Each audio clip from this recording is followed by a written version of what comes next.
noite a todos. O tema que eu escolhi, porque a escolha foi livre, o tema parece um tema trivial. Respostas do réu. É alguma coisa que na Faculdade de Direito nós aprendemos não é, assim, sem grandes questionamentos doutrinários, mas, e agora me dirijo fundamentalmente aos estudantes. É um tema aparentemente trivial e crucial, todavia, para o resultado do processo. Basta nós lembrarmos que, numa determinada demanda qualquer, onde o interesse não seja interesse público prevalente, ou em razão da própria natureza do interesse, ou em razão da incapacidade de uma das partes, a não oferta tempestiva de contestação, em princípio, resulta na vitória do autor, automaticamente, julgamento de plano favorável ao autor, por força dos efeitos prejudiciais que resultam da revelia. É fundamental, portanto. Na verdade, uma boa resposta no processo civil dirige o resultado final. No fundo, é isso. Daí porque eu haver escolhido esse tema. Quais são as novidades que há em relação a essa matéria, ou esse tema, com base no novo código? Aliás, eu que fiz os slides, então, por favor, eu acabei exagerando na cor. Depois eu não sabia mais como alterar, então vai ficar assim mesmo. Mas, de qualquer modo, ele está salvo aqui no computador da escola, e eu já, inclusive, disse que fica autorizada a utilização por quem queira fazer uso. Né? Enfim. Muita coisa eu vou falar rapidamente, por conta do tempo, mas, de qualquer modo, observem que no título eu não coloquei novo o Código de Processo Civil. Até porque não é novo mais o Código de Processo Civil. É um Código de Processo Civil que já está em vigor praticamente há 2 anos e que, só em termos de trâmite legislativo, trâmite este do qual o professor Volpe foi um dos grandes participantes, já tem quase 6 anos. Portanto, não há tanta novidade assim. O problema do Código Novo, dizia aí a doutor Volpe, a hora que estávamos vindo para cá, é que não há uma postura de indiferença em relação a ele. Ou seja, ou você o ama, ou você o detesta. Não é? O difícil é chegar naquele ponto intermediário de equilíbrio e entender que é um código novo, com grandes qualidades e grandes defeitos também. Na parte que me toca, no assunto que escolhi, esses defeitos não são tão evidentes. Há uma outra crítica a ser feita, mas, no geral, o capítulo dedicado à resposta, ou respostas, no plural, do réu, é um capítulo muito bom, não há grandes modificações em relação ao código anterior. As modificações que ocorreram, uma delas, inclusive, ocorreu para pior, nós iremos ver, mas, de qualquer modo, vamos ao que interessa. Então, ao tema respostas do réu.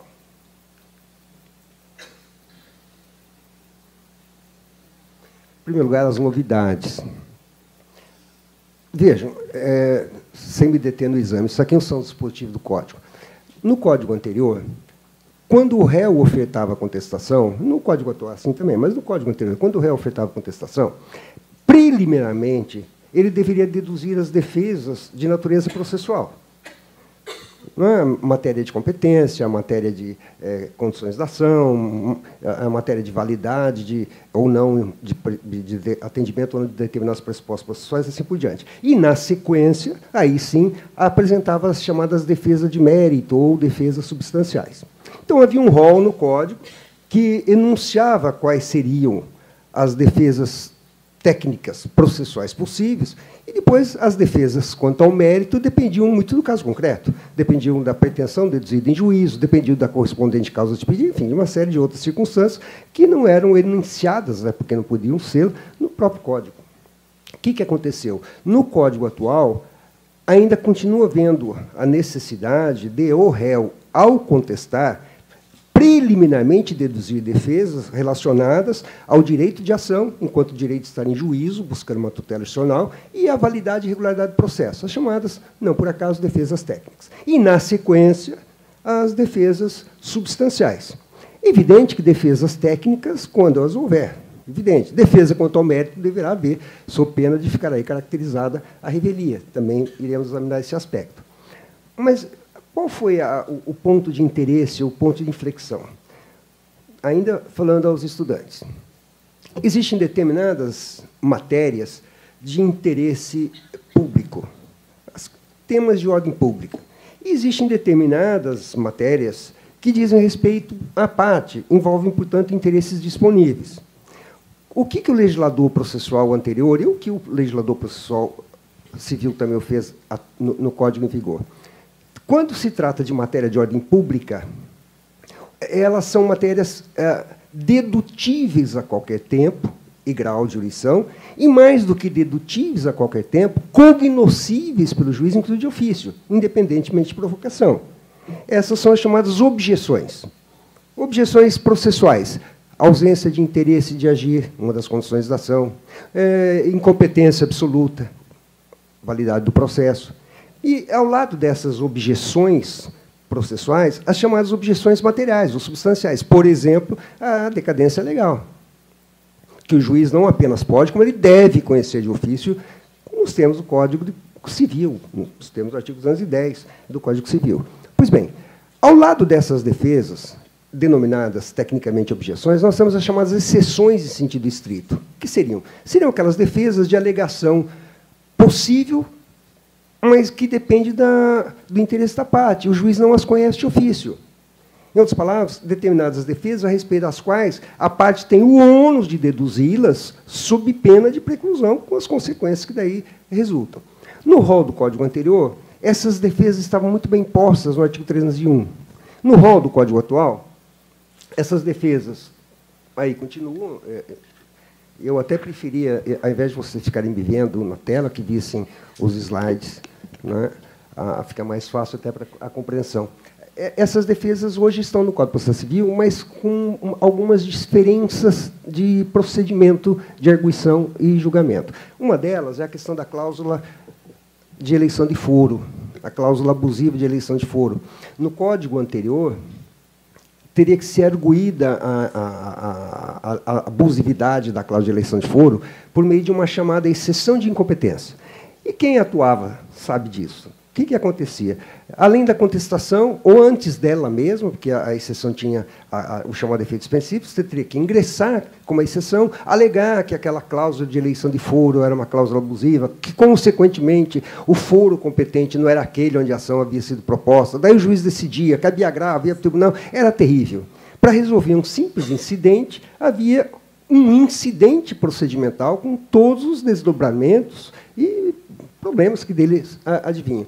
Não mais hoje. Hoje, se o réu quiser alegar que a cláusula de eleição de foro é abusiva, ele o fará no corpo da contestação. Ponto. Resolvido. Essa é a primeira novidade. Segunda, arguição de incompetência. Incompetência absoluta, no regime do Código anterior, era dedutível na contestação e cognoscível de ofício. No Código anterior, todavia, a incompetência relativa, volto a insistir, ela teria que ser arguída mediante exceção própria, que gerava um procedimento a latere, enfim, decisão, agravo. Hoje, o Código de Processo Civil, quando ele apresenta o rol das defesas técnicas, ele diz que cabe ao réu, na contestação, alegar incompetência absoluta e incompetência relativa. Não mais haverá o incidente autônomo, portanto, de incompetência relativa, como havia no passado. Aliás, no passado havia uma situação interessante, que era o seguinte: se o réu arguísse incompetência absoluta, que é um problema gravíssimo no processo, gera nulidade da sentença, e mesmo depois de trânsito em julgado, ainda permite a rescisória. Se eu alegasse incompetência absoluta na contestação, como a lei determinava, o processo não era suspenso. Mas se eu ingressasse com uma exceção de incompetência relativa, prorrogável, o processo ficava suspenso, aguardando. Havia uma inversão, evidentemente, de valores nessa hipótese. O Código atual ele elimina essa necessidade de um procedimento próprio. O réu alegará incompetência absoluta na contestação, e, se for caso de incompetência relativa, também o fará na contestação. Há uma diferença, todavia. Se o réu não alegar incompetência absoluta na contestação, poderá fazê-lo a qualquer tempo e grau de jurisdição. Não fica sujeito à preclusão. É matéria de ordem pública. Se o réu não alegar incompetência relativa na contestação, ocorre a prorrogação. Porque, quando se fala, nós sabemos, incompetência relativa, nós estamos analisando um fenômeno sob o ponto de vista negativo. Porque a incompetência relativa significa, sob o ponto de vista positivo, a competência relativa. Isto é, o órgão relativamente incompetente também o é relativamente competente. E não arguída a incompetência relativa, o que acontece? O órgão que era relativamente competente torna-se totalmente competente, pela não arguição. A diferença, portanto, persiste aí. A incompetência absoluta deverá ser alegada. Deverá não é bem o verbo adequado. Deverá no sentido que a lei estabelece esse momento, na contestação, mas poderá ser alegado a qualquer tempo, sem preclusão. A relativa não. Não alegou na contestação, é sinal que aceitou e prorrogou, e ponto final. A outra questão diz respeito à justiça gratuita. Bom, gente, os colegas que já atuavam sob a égide do Código anterior, eu creio que alguns estão nessa situação, ou estavam nessa situação, eles sabem que quando você arguía, ou você requeria a concessão dos assim chamados benefícios da assistência judiciária, Lei 1060, de 1950, havia um incidente, enfim, era terrível. Nós tínhamos, ao lado da contestação, nós tínhamos um outro incidente, com outra autuação, daí o juiz decidia outro recurso, era terrível. O Código atual diz, olha, se o réu quiser requerer os benefícios da judiciária, que o faça na contestação. E se o juiz já concedeu ao autor esses benefícios e o réu quiser impugnar, que o faça na contestação. Vejam que na contestação prevalece agora o princípio da concentração total de defesas. As defesas vão ser concentradas na contestação. Evidente que fica sempre feita a ressalva, nós veremos daqui a pouco, de que determinadas defesas, mesmo que não deduzidas oportunamente na contestação, poderão sê-lo no futuro, mas em situações excepcionais. Dentro da normalidade, não contestou, preclusão, e se permite a brincadeira, azar seu. No fundo, rigorosamente, é isso que acontece.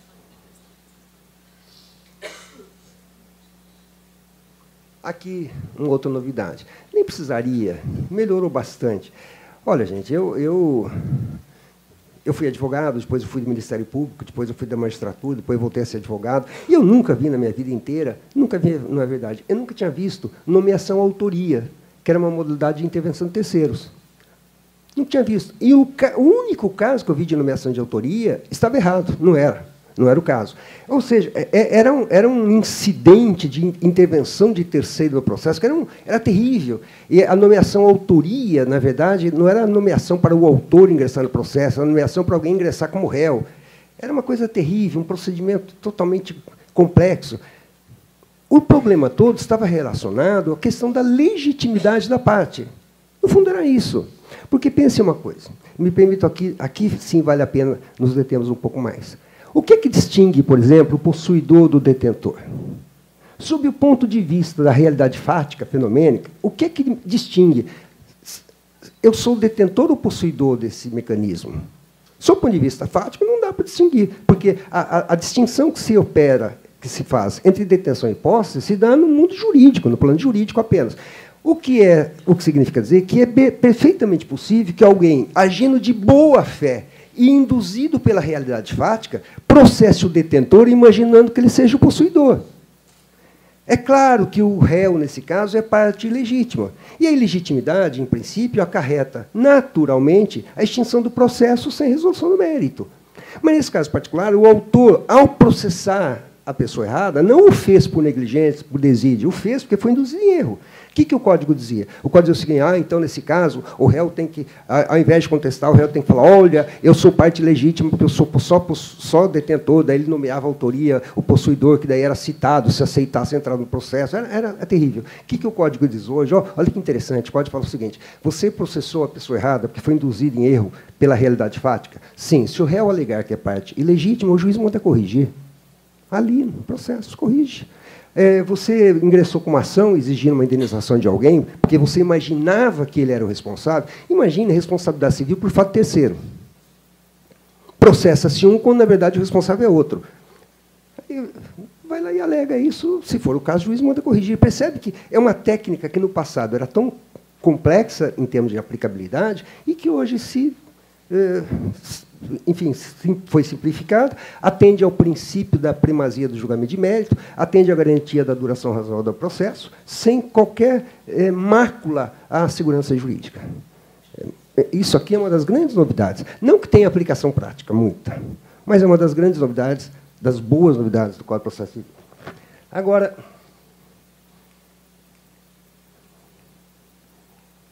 Agora, sem a contestação. Olha, me permitam falar o óbvio. Contestar não é a mesma coisa que defender. Uma coisa é a contestação enquanto ato processual, outra coisa é o seu conteúdo, que é a defesa.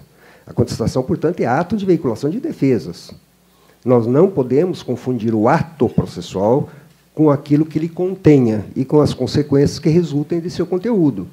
É perfeitamente possível o réu contestar e ser tratado como réu. É fácil perceber uma chamada contestação por negação geral. O que é uma contestação por negação geral? É aquela contestação na qual o réu está dizendo que contesta, pratica um ato denominado contestação, mas não deduz nenhuma defesa. E, nesse caso particular, ele é um réu contestante e réu. Porque o réu não é o que deixa de contestar. O réu é aquele que deixa de se defender por meio da contestação. São coisas, portanto, absolutamente distintas. Então, quando nós tratamos da contestação enquanto ato, nós temos que também tratar dela enquanto conteúdo. E é isso que o Código de Processo Civil faz. Vamos lá. Prazos profeta de contestação. Eu não vou entrar em detalhes. A única novidade, talvez de maior relevo, com relação ao cômputo de prazo para a resposta, basicamente para a contestação, está relacionada agora àquela audiência de mediação ou conciliação do 334, Código de Processo Civil. Nós sabemos que o juiz recebe a petição inicial, designa a audiência, manda citar o réu. Se o autor entende que não tem interesse na mediação, ele já diz na inicial. Mas, ainda assim, o juiz designa a audiência e manda citar o réu. Aí o réu tem 10 dias antes da audiência para dizer que também não tem interesse. E daí a audiência não se realiza. Essa é a técnica nova, que eu não sei se está acontecendo aqui. Em São Paulo, não está. Em São Paulo, de modo geral, não tem sejus, não tem mediação. É um estado pobre, vocês sabem, né, com grandes dificuldades financeiras sempre, e os juízes já têm até uma decisão padrão, ou um despacho, como queiram, eles dizem o seguinte, deixa eu designar audiência de mediação, né, por falta de estrutura, tal, e daí, como uma válvula de escape, eles falam assim, e também não tem problema, porque a qualquer tempo vocês podem se conciliar lá fora. Então, tá bom, não é? A gente já... Né, ainda bem que nos avisaram. Bom, mas, de qualquer modo, quando essa audiência não se realiza, daí o cômputo do prazo, o início do prazo de contestação é outro, só. Só uma questão de leitura, o dispositivo é autoexplicativo.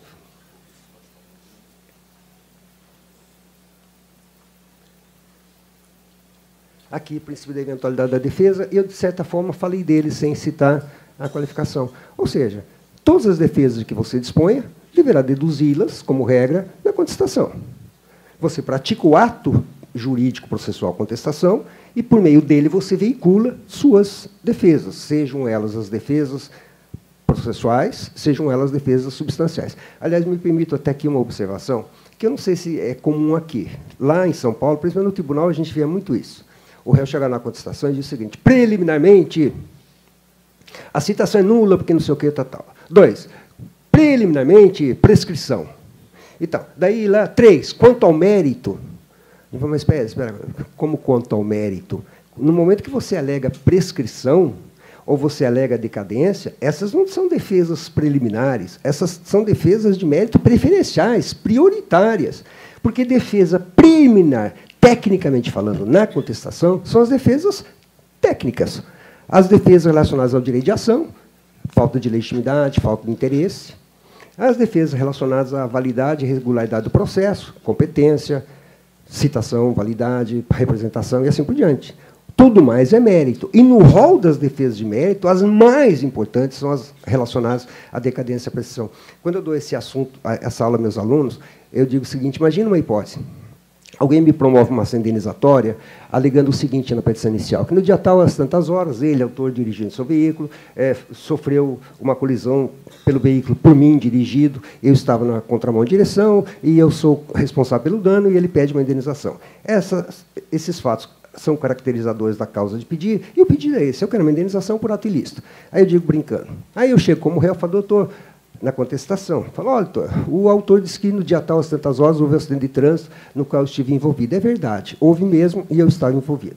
E ele disse também que eu estava dirigindo tal veículo. É verdade, era isso mesmo. Veja que eu estou dando tudo incontroverso. Não precisa de prova. Ele alegou, eu estou confirmando.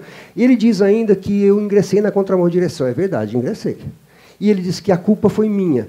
É verdade, foi. Aliás, eu até queria dizer uma coisa. Normalmente eu sou um bom motorista, mas nesse dia eu estava dirigindo embriagado. Por isso que eu entrei na contramão, desculpe, essas coisas acontecem.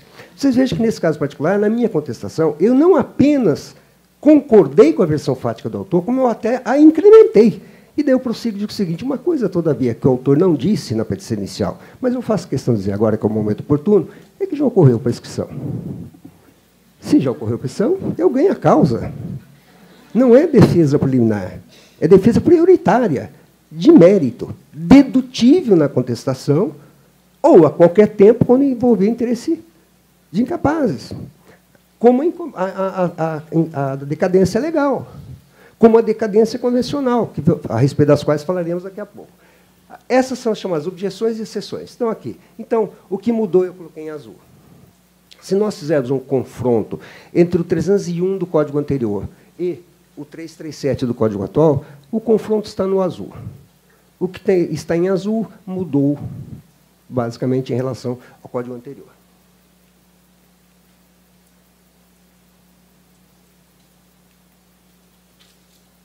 Aqui a questão da convenção de arbitragem.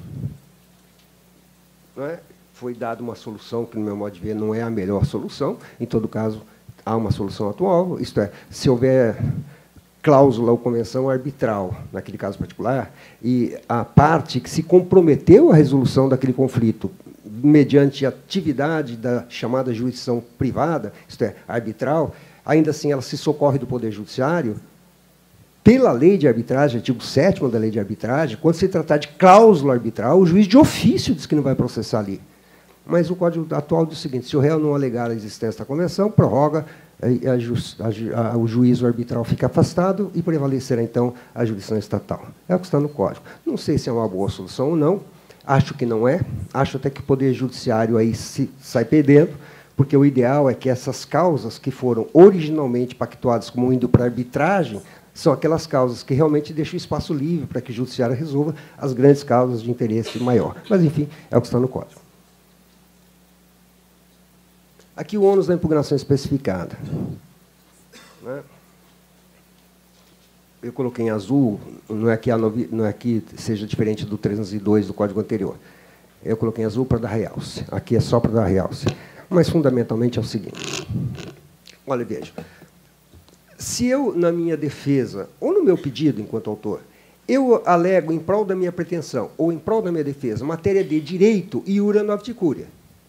Matéria de direito, no fundo, ela se resume na aplicação da lei, interpretação da lei, verificação de vigência, interpretação conforme, quando for o caso. O juiz ele é capacitado intelectualmente e cientificamente a resolver, mediante o seu conhecimento próprio, as questões de direito. Não tem sentido imaginar o juiz designando uma audiência para que a parte leve testemunha que mostre ao juiz como deve interpretar um determinado dispositivo legal. Agora, fato, acontecimento da vida, as causas, basicamente, as causas cíveis, em geral, elas trazem em si uma gama de fatos com repercussão jurídica. Na medida em que o autor afirma na petição inicial a ocorrência de uma série de fatos e a consequência jurídica que se extrai desses fatos é aquele que contém no seu pedido, ele fala: aconteceu isso, mas isso eu tenho direito a uma indenização, e peço. É evidente que o juiz, quando toma contato pela primeira vez com a petição inicial, o direito ele conhece, os fatos não. E, num momento inicial, o juiz, ao examinar a petição inicial, para verificar se defere ou não, ele se pauta em aspectos técnicos. Se a petição não é inepta, se ali não é evidente a falta de interesse de agir, enfim, técnicos. Ele não tem condição, naquele momento, de avaliar se aquela versão fática apresentada pelo autor corresponde ou não à verdade, corresponde ou não à realidade. Daí vem o código e fala: pois é, uma vez que o réu seja citado, o réu tem que impugnar fato por fato daqueles indicados pelo autor. Porque o fato afirmado pelo autor na inicial como constitutivo do seu direito e que não seja impugnado pelo réu na contestação, presume-se verdadeiro. Bom, se presume-se verdadeiro, então o autor fica dispensado de prová-los. A questão não é de presunção de verdade, a questão é de dispensa de prova. Até porque verdade presumida é uma coisa difícil de ser aceita do seu ponto de vista lógico. Pensem bem. Se eu tenho o ônus de impugnar, como diz o Código, fato por fato. Eu sou réu, eu tenho o ônus de impugnar a contestação fato por fato alegado pelo autor, eu posso cair em contradição. E o exemplo maior, não é meu, um exemplo de um professor italiano, uma aula que eu assisti, um exemplo bem italiano, de Giuseppe Tassia. Ele diz o seguinte: imagine que você ingressa com uma petição inicial, uma ação indenizatória, dizendo o seguinte: emprestei ao réu uma panela apropriada para fazer macarronada. Primeiro fato, que, se for verdadeiro, caracteriza um negócio jurídico de empréstimo. Quando pedi a panela de volta, ele se recusou a devolvê-la. Segundo fato, que juridicamente caracteriza a mora, inadimplemento. E quando, ao final da insistência, a devolveu, ela estava estragada. Terceiro fato, que, se verdadeiro, caracteriza ato ilícito. Daí eu quero uma indenização.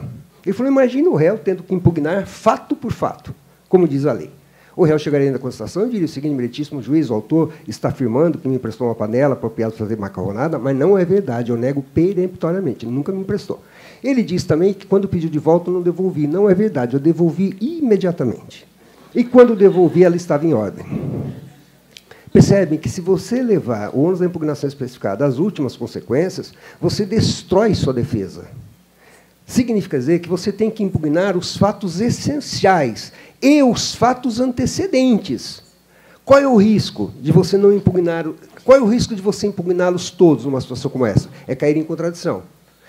E qual é o risco de você impugnar alguns, deixar de impugnar os demais? Resposta: é o juiz não aceitar os demais e daí te aplicar as consequências da revelia em função da incontrovérsia. Em todo caso, está aí.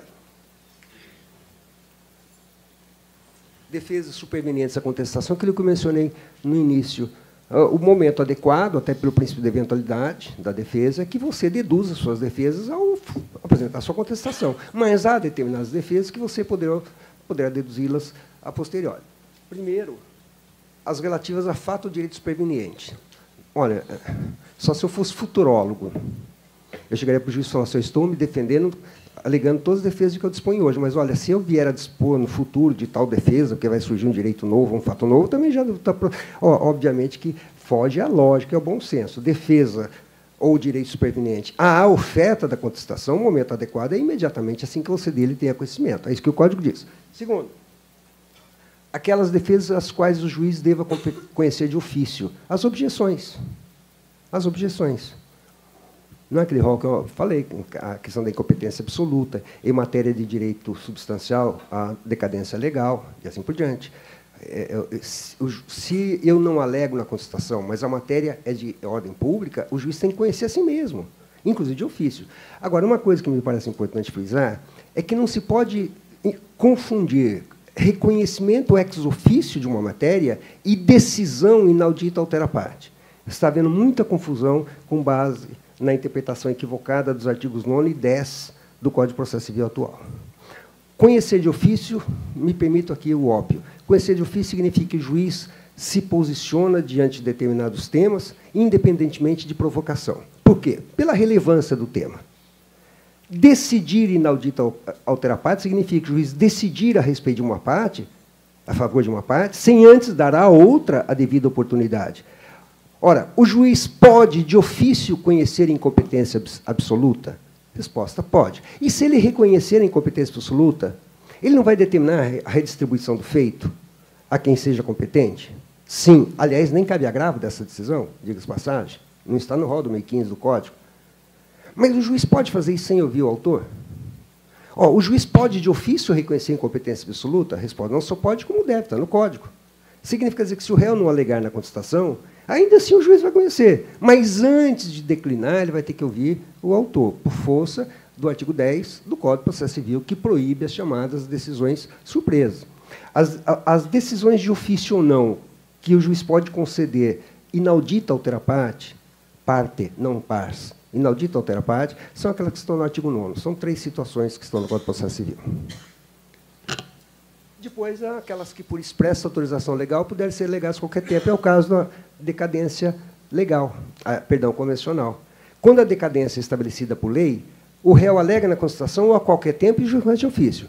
Quando a decadência é estabelecida contratualmente, por convenção, portanto, daí o réu pode alegá-la a qualquer tempo, mas o juiz não conhece de ofício. É o que diz o artigo 211 do Código de Processo, do Código Civil. Veja como é importante esse tema, sob o ponto de vista de defesa.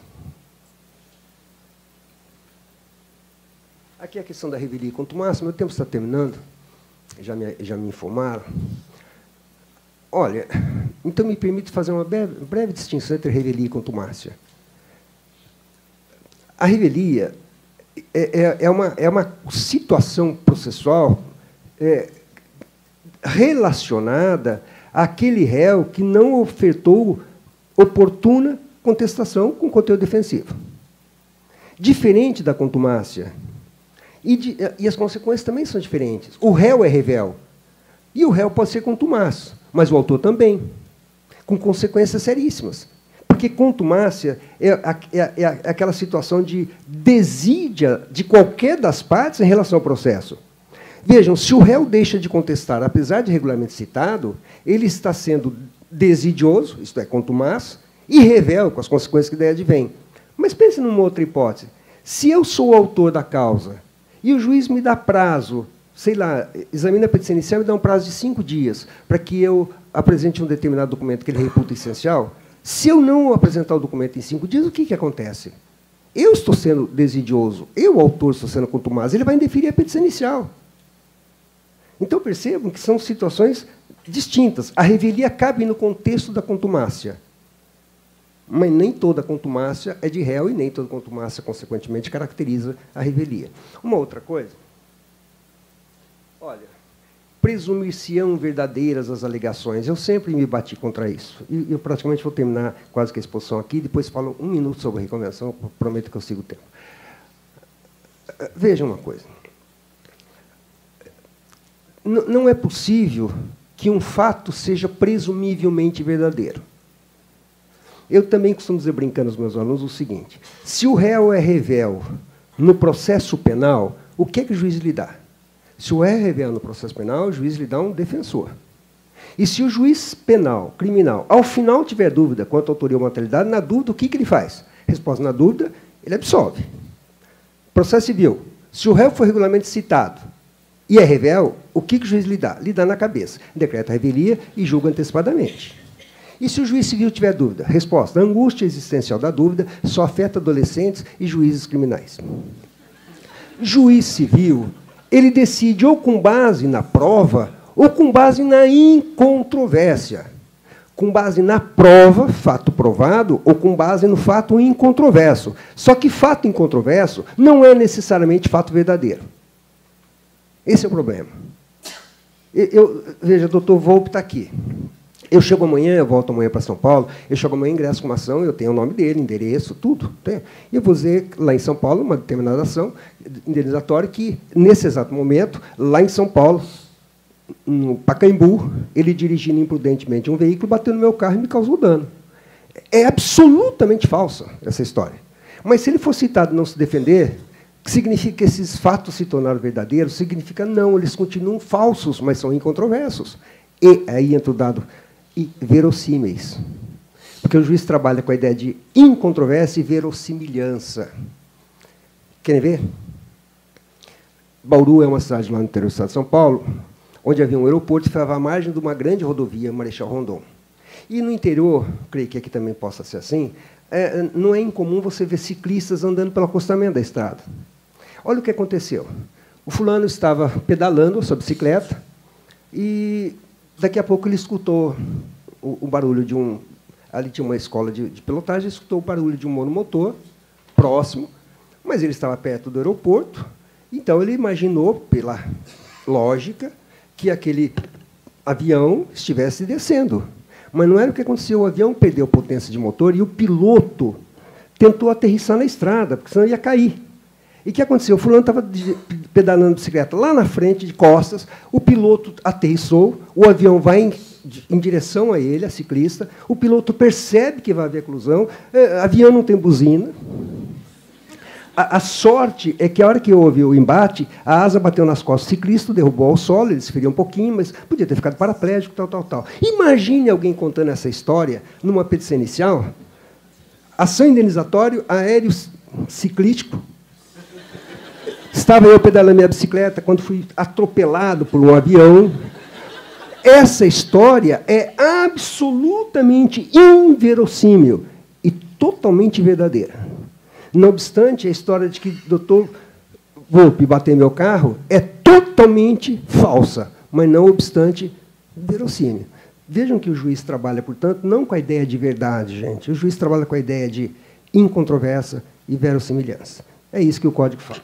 No fundo, é isso. É evidente que quando tiver matéria envolvendo interesses indisponíveis, o cuidado maior, ele não vai poder julgar de plano, com revelia, mas é basicamente isso. Eu vou...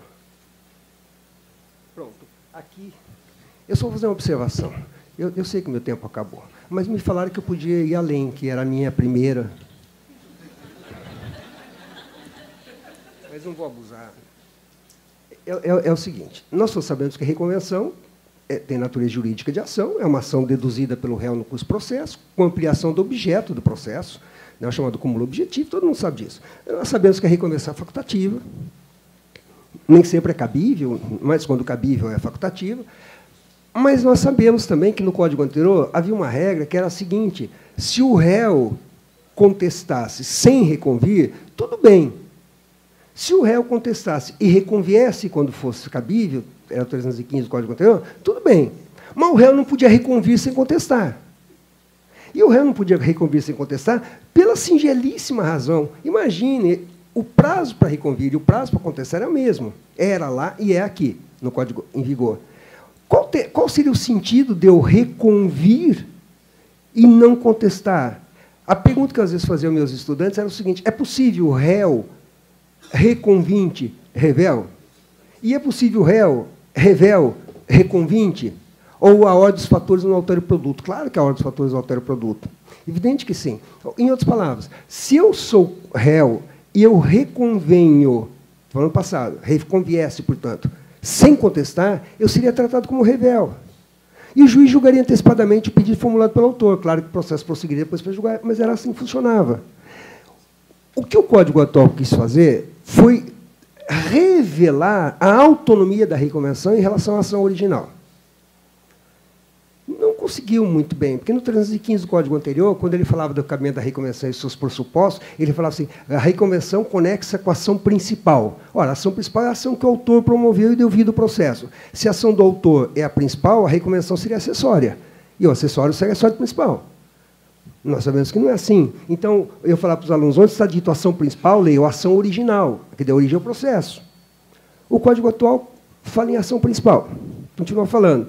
E daí, para demonstrar a autonomia da reconvenção, ele fala o seguinte, o autor poderá reconvir, o réu poderá reconvir sem contestar. E eu fico imaginando, eu imaginei bastante tempo, depois parei de imaginar, porque não conseguia uma solução fácil, qual a vantagem? O que ele ganha? O prazo é o mesmo. A reconvenção ele pode deduzi-la no corpo da contestação. Aí ele se dá o trabalho de contestar e fica revel. Aliás, ele se dá o trabalho de reconvir, mas fica revel. O legislador quis demonstrar o seguinte, olha, você pode reconvir sem contestar. Ele quis dizer, olha, a reconvenção é tão autônoma da ação original que você até pode reconvir sem contestar. Mas, para demonstrar essa autonomia, ele redigiu um dispositivo que gera essa perplexidade. Está no Código, em todo caso. Né? No mais, a reconvenção continua como sempre foi. Tem algumas alterações pontuais, mas... E, finalmente, e agora é finalmente mesmo, fique tranquilo. Outras respostas, são mais duas. Quando o réu é citado, ele é citado para ofertar respostas. Quais seriam? A doutrina costuma dizer as respostas são contestação e ou reconvenção. Não é bem assim. Contestação e ou reconvenção, se for o caso, denunciação da lite, pelo réu, é o mesmo momento. Se for o caso, chamamento ao processo pelo réu, é o mesmo caso. É o mesmo caso significa é o mesmo prazo, perdão. Então, as respostas possíveis são duas respostas de caráter defensivo, uma delas com natureza de ação, que é a reconvenção, e duas modalidades interventivas, chamamento ao processo e denunciação da lite.